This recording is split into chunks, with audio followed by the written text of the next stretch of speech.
Crime हो या राजनीति, चुनाव हो या आयोजन, अब हर मुद्दों पर खुलकर होगी चर्चा एक खास शख्सियत के साथ। देखना ना भूलें हमारा कार्यक्रम एक खास मुलाकात। मंच पर उपस्थित समाजवादी पार्टी के नेता आदरणीय कृष्ण नंदा जी, आदरणीय रामगोपाल यादव जी, समाजवादी पार्टी के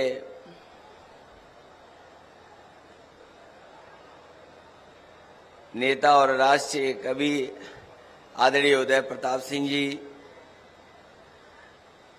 मंच पर उपस्थित पूर्व मंत्री, विधायक, मंत्री और बहुत ही वरिष्ठ नेता स्वामी प्रसाद मौर्य जी, मंच पर उपस्थित रामजी सुमन जी, राम अचल राजभर जी, लालजी वर्मा जी, और मैं देख रहा हूं मंच पर बड़ी संख्या में हमारे सभी समाजवादी नेता बैठे हैं। सभी समाजवादी पार्टी के नेता और यहां पर राज्य सम्मेलन में उपस्थित सभी हमारे पूरे प्रदेश से आए हुए प्रतिनिधिगण, पार्टी के नेता, कार्यकर्ता, माताएं, बहनें, पत्रकार साथियों, मैं सबसे पहले आज के सम्मेलन में जो आप लोगों ने चुना है, प्रदेश के अध्यक्ष नरेश उत्तम जी को बहुत बहुत बधाई और बहुत बहुत शुभकामनाएं मैं देना चाहता हूं। और मुझे उम्मीद है कि आने वाले समय में जो चुनौतियां हैं उसका मुकाबला हम लोग सब मिलकर के करेंगे। संगठन के साथ साथ हमारे सभी साथी मिलकर के इस समाजवादी आंदोलन को आगे बढ़ाने का काम करेंगे। हमसे पहले स्वागत भाषण में रविदास मेहरोत्रा जी ने लखनऊ के इतिहास, लखनऊ की संस्कृति और किस तरीके से गंगा जमुनी तहजीब और हमारी ये जो मिली जुली संस्कृति है, इसमें हम लोग मिलकर के रहते हैं, उसके बारे में बताया। जहां लखनऊ शहर हमारे प्रदेश की राजधानी है, वहीं ये भी याद दिलाता है कि लखनऊ शहर में बहुत पुराना इतिहास आजादी से लेकर के, और ऐसा इतिहास छिपा है जिसने हमारे समाज को समय समय पर दिशा देने का काम किया है। हालांकि रविदास मेहता जी बहुत पुराने नेता हैं, इनका रिकॉर्ड तो ये है कि शायद ही कोई नेता इतना जेल गया होगा जितना रविदास मेहता जी जेल जा चुके हैं। अगर कभी रिकॉर्ड के माध्यम से देखा जाएगा तो जनहित में और जनता के सवालों पर अगर कोई सबसे ज्यादा संघर्ष कर जेल गया है तो वो रविदास मेहता निकलेंगे। हालांकि उन्होंने अपने भाषण में बहुत बड़ा सपना दिखा दिया हम लोगों को,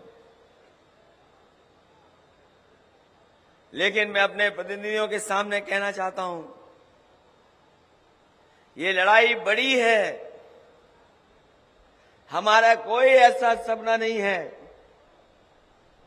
कि हम उस स्थान पर पहुंचें, लेकिन हम समाजवादियों का ये सपना जरूर है कि जो समाज में बांटने वाली ताकतें हैं, उनको सत्ता से बाहर निकालने का काम हम लोग मिलकर के करें।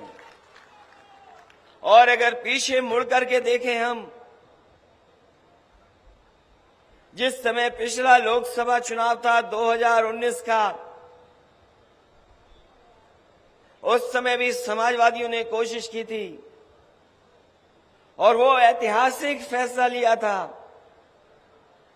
जो ये देश के तमाम करोड़ों लोग सपना देख रहे थे कि बहुजन की ताकतें एक साथ एक मंच पर खड़ी हो जाएं। जो कभी डॉक्टर राम मनोहर लोहिया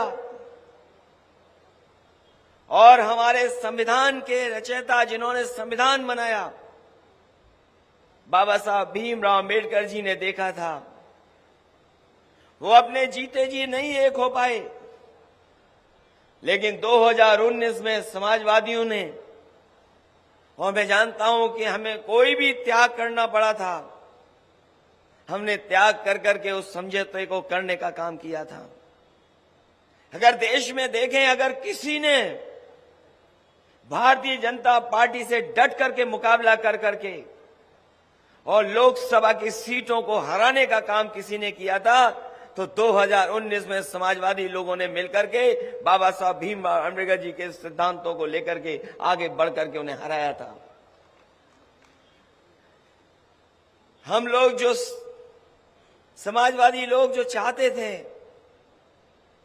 कि बड़ी जीत हासिल हो, लेकिन जिस तरह के लोग सत्ता में हैं उन्होंने हर चीज का दुरुपयोग किया, हम कामयाब नहीं हुए। उसके बाद दोबारा समाजवादियों ने और हम लोगों ने मिलकर के 22 का चुनाव लड़ा था। जो हमारी विचारधारा से मिलते जुलते लोग थे, जो उस समय संघर्ष कर रहे थे बीजेपी को हटाने के लिए, उन सबको साथ ला करके हम लोगों ने एक मंच पर एक गठबंधन तैयार किया। और मुझे खुशी है इस बात की कि 2022 में अभी तक का सबसे ज्यादा वोट प्रतिशत अगर किसी दल को मिला था और हमारी समाजवादी पार्टी को सबसे ज्यादा वोट के प्रतिशत में हम लोग हासिल किए थे। सीटें बढ़ गई, दोगुनी हो गई, जीत नहीं पाए, लेकिन मैं ये कह सकता हूं आज 19 और 22 के प्रयोग ने और जिस तरीके से हमारे कार्यकर्ता नेताओं ने काम किया, हमारी सीटें बड़ी ना हो जितनी हम लोग चाहते थे, लेकिन हम समाजवादी लोग ये जान गए हैं कि बीजेपी का मुकाबला अगर कोई कर सकता है और बीजेपी को कोई हरा सकता है तो यही समाजवादी पार्टी और समाजवादी पार्टी के कार्यकर्ताओं नेता। जो उपलब्धियां हैं हम समाजवादियों की कोई एक नहीं है। समाजवादियों को जब जब सरकार बनाने का मौका मिला है, जब नेताजी मुख्यमंत्री बने, नेताजी कई बार मौका उन्हें दिया जनता ने, हम लोगों ने जनता के लिए काम किए। जनता की खुशहाली कैसे हो, हमारा किसान कैसे खुशहाल हो, हमारे किसान की पैदावार कैसे बढ़े, किसान की आय कैसे बढ़े, किसान को कैसे सुविधा दिया जाए। हमारे बहुत सारे समाजवादी यहां पुराने नेता होंगे जिन्होंने देखा होगा कि जब नेताजी सरकार में आए थे तो उन्होंने किसानों का सबसे पहले 10,000 का कर्जा माफ कर करके दिखाया था। कर्जा माफ हुआ, किसान को राहत पहुंचाई, सिंचाई से लेकर के खाद, बीज, दवाई का इंतजाम, और जो चुंगी लगा करती थी उसको भी खत्म करने का काम अगर किसी ने किया तो नेताजी ने और समाजवादियों ने कर करके दिखाया था। जब जब समाजवादी सरकार बनी, इस प्रदेश को तरक्की और खुशहाली के रास्ते पर ले जाने का काम किया। बहुत आगे बढ़ी राजनीति, चीजें बदल गईं, और जब समाजवादियों को पिछली बार मौका मिला, हमें खुशी है इस बात की कि जो काम पिछली सरकार में समाजवादियों ने करके दिखाए वो न केवल उत्तर प्रदेश के लिए बल्कि देश के तमाम प्रदेशों के लिए वो उदाहरण पेश हुए जो समाजवादियों ने उत्तर प्रदेश में काम कर करके दिखा दिए। कोई कल्पना नहीं कर सकता था कि जो घोषणा पत्र हम लोगों ने रखा था जनता के बीच में, उसको पूरा का पूरा अमल कर करके और उससे ज्यादा काम कर करके हम लोगों ने दिखाया। जिस शहर में हम लोग बैठे हैं, हालांकि बहुत सारे हमारे नेता इस बात को कहते थे कि लखनऊ में आपने ज्यादा काम कर दिया। मुझे याद है नेताजी भी कहते थे लखनऊ में आपने बहुत समाजवादियों ने काम किया है। ये जो मेट्रो चल रही है, रिकॉर्ड टाइम में देश में अगर किसी ने बनाने का काम किया था तो समाजवादी सरकार ने शहर को मेट्रो दे दी। ये चर्चा होती थी नदियां कैसे साफ हों, और जिन्होंने अखबार पढ़ा होगा कल वो देखा होगा उन्होंने कि हाई कोर्ट ने कहा है कि गंगा को सफाई करने में ये सरकार धोखा दे रही है। और ये पहली बार कोर्ट की टिप्पणी नहीं है, कभी एनजीटी ने, कभी सुप्रीम कोर्ट ने, कभी हाई कोर्ट ने इस तरह की टिप्पणियां की हैं सरकार पर कि जिस तरीके का काम सरकार में गंगा सफाई को लेकर के और नदियां सफाई को लेकर के चल रहा है, इसमें बड़े पैमाने पर लूट और धोखा हो रहा है। अगर किसी ने उदाहरण पेश किया था कि शहर के अंदर नदियां कैसे साफ बह सकती हैं, तो समाजवादियों ने गोमती को साफ कर करके दिखाया। और आज भी ये उदाहरण है, जब कभी नदियां साफ करने का फैसला लिया जाएगा, जो मॉडल गोमती का है वही मॉडल ही अपनाना पड़ेगा। इसके अलावा कोई दूसरा मॉडल नहीं है जिससे आप नदियां साफ कर सकें।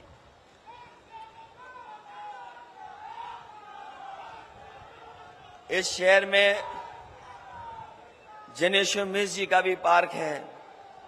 नेताजी ने लोहिया पार्क बनाया, और जिस समय लोहिया पार्क बना उसी के बाद फैसला लिया गया था कि जयप्रकाश जी के नाम पर भी कोई बड़ा स्थान हो यहां पर, जिसमें जॉर्ज फर्नांडिस से लेकर के बड़े बड़े नेता आए थे। तब फैसला लिया था, लेकिन जो सरकारें बनी उन्होंने बढ़ने नहीं दिया उस काम को।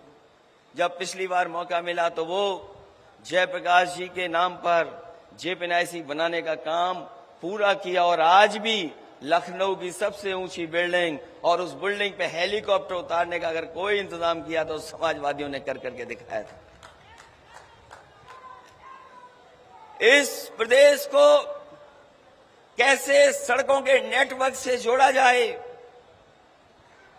हमारे जिला मुख्यालयों को कैसे चौड़ी सड़कों से जोड़ा जाए,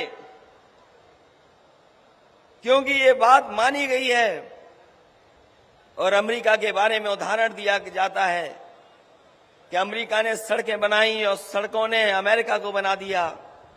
और हम लोग जब जब सड़कों को बनाने के लिए कहते थे तब यही बात कहते थे कि जितनी रफ्तार बढ़ जाएगी, जितनी गति बढ़ जाएगी, उतना ही हमारा विकास और अर्थव्यवस्था बढ़ जाएगी। मुझे खुशी है इस बात की कि नेताजी ने हम लोगों को मौका दिया सरकार चलाने के लिए। देश का सबसे बेहतर एक्सप्रेस वे अगर किसी ने बना करके खड़ा किया तो समाजवादी सरकार में वो बन करके तैयार हुआ। मुझे वो घटना याद है जिस समय मैंने नेताजी को शिलान्यास के लिए बुलाया था। उस समय पूरे के पूरे हमारे प्रेस के लोग मौजूद थे, पूरा कार्यक्रम लाइव था। और जब शिलान्यास के लिए नेताजी को कहा कि आप शिलान्यास इस सबसे बड़े प्रोजेक्ट का करेंगे, तो नेताजी ने कहा कि हम जब कभी भी किसी योजना का शिलान्यास करते हैं तो ये बात इंजीनियर और वहां के अधिकारियों से पूछ लेते हैं कि इसका उद्घाटन कब होना है। उन्होंने पूछा कि उद्घाटन कब होगा। हम लोगों ने कहा ये 36 महीने में बन करके तैयार हो जाएगा।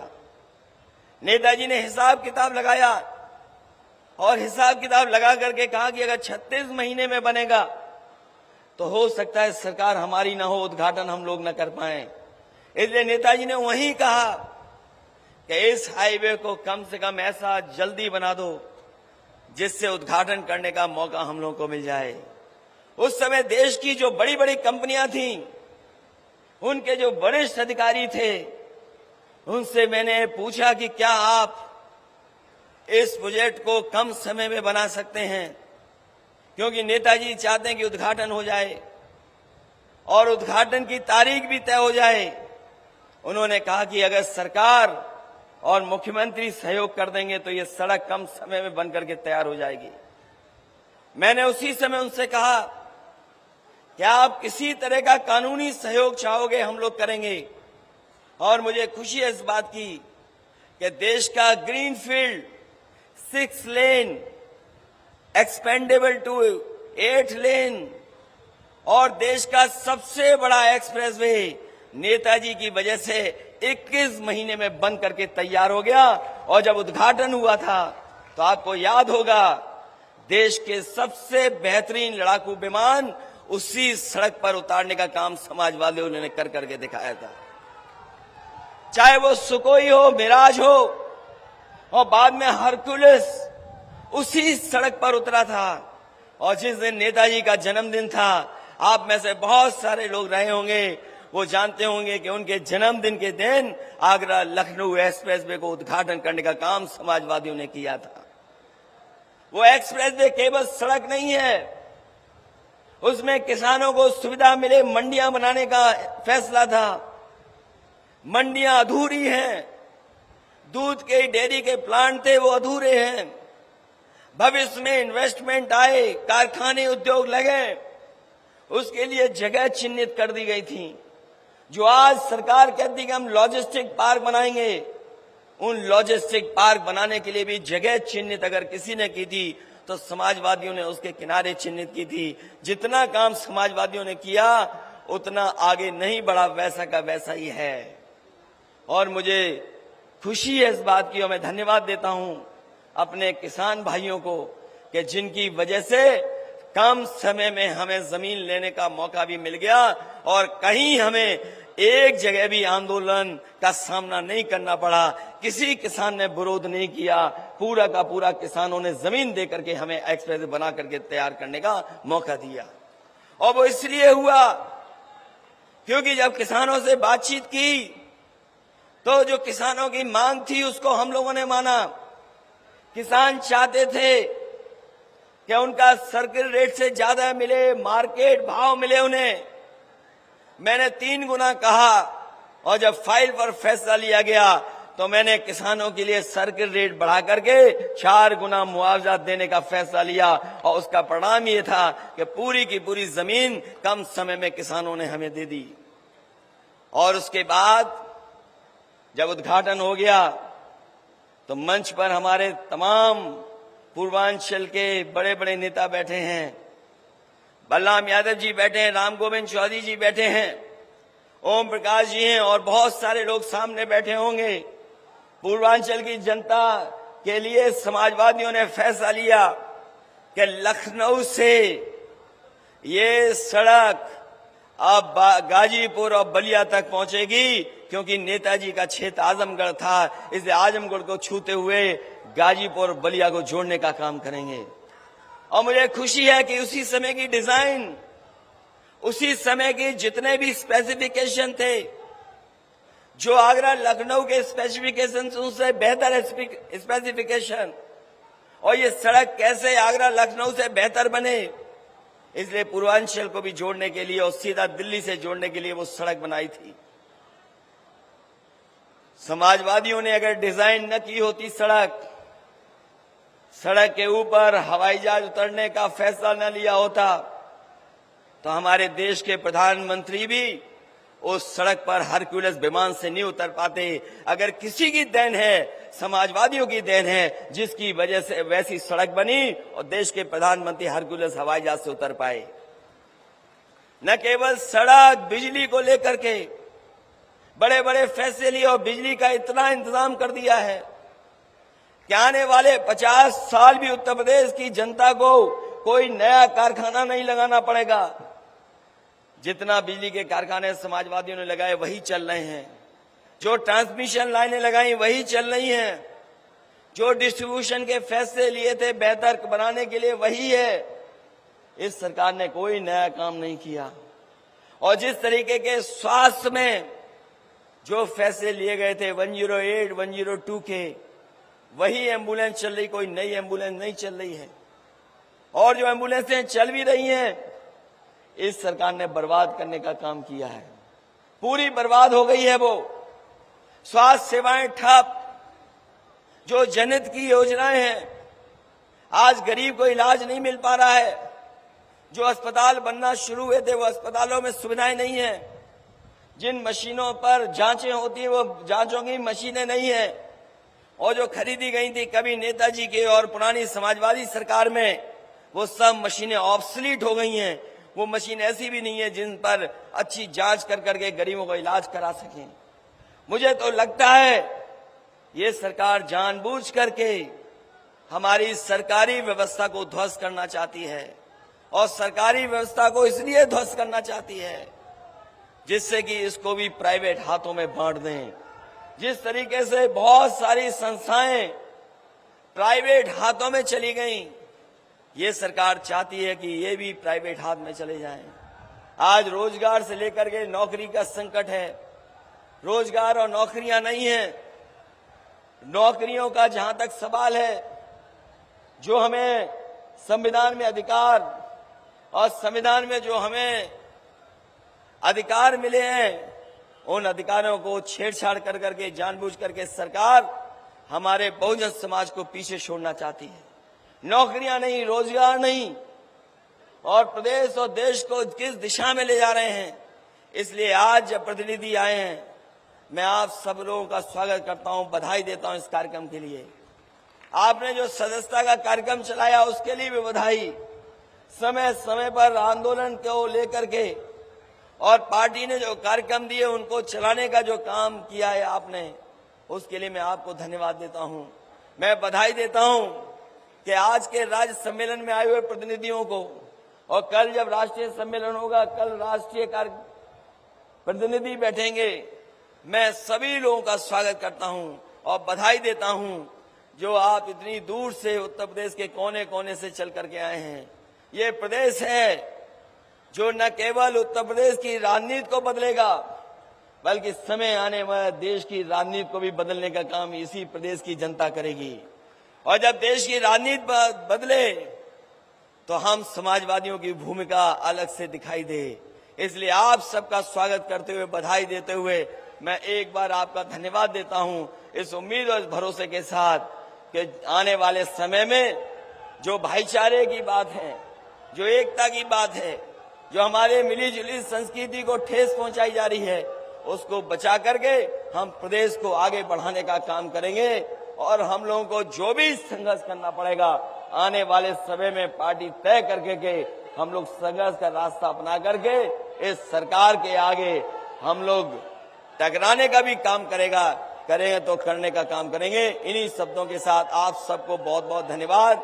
और प्रदेश के नए अध्यक्ष जो चुने गए हैं, मैं उनको भी बधाई देता हूं, और इस उम्मीद और भरोसे के साथ कि आने वाले समय में सबसे बेहतर संगठन और सबसे अनुशासन के साथ अगर कोई दल दिखाई देगा तो वो समाजवादी पार्टी होगी। बहुत बहुत बधाई आप सबको।